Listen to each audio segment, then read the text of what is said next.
আপনার জীবনের শ্রেষ্ঠতম রাত্রি, আপনার জীবনের সকল ভুল ভ্রান্তি মুছে ফেলার রাত্রি আপনারই দ্বার প্রান্তে।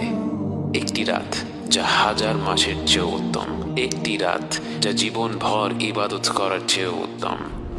লাইলাতুল কদর এমন একটি রাত যা হাজার মাস অর্থাৎ ৮৩ বছরের চাইতেও উত্তম। কত রকম ভুল ভ্রান্তিতে আমরা ডুবে আছি, অথচ আল্লাহ তাআলা আমাদের কারো জন্য লাইলাতুল কদরের মতো মহিমান্বিত রাত্রির দরজা বন্ধ করে দেননি। রাসূল সাল্লাল্লাহু আলাইহি ওয়াসাল্লাম বলেছেন, লাইলাতুল কদরকে রমাদানের শেষ 10 রাত্রিতে খোঁজো।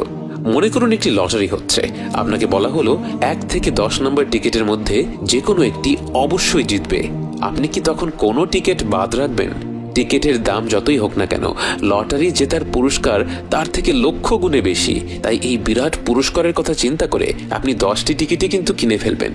অতএব আমাদের উচিত শেষ 10 রাত্রির প্রতিটি রাতে আমাদের শতভাগ প্রচেষ্টাটা করা। তার পাশাপাশি হয়তো যেই রাত্রিগুলির কথা বিশেষভাবে এসেছে, যেমন 27-এর রাত এবং বেজোড় রাতগুলো, সেই রাত্রিগুলিতে আমরা বাড়তি কিছু আমল করতে পারি। কিন্তু অবশ্যই অন্যান্য রাত্রিগুলিতে, বিশেষ করে 27-এর পরের রাত্রিগুলিতে যখন খতম তারাবি শেষ হয়ে যায়, তখন যেন আমরা আমাদের ইবাদত কোনোভাবেই কমিয়ে না দেই।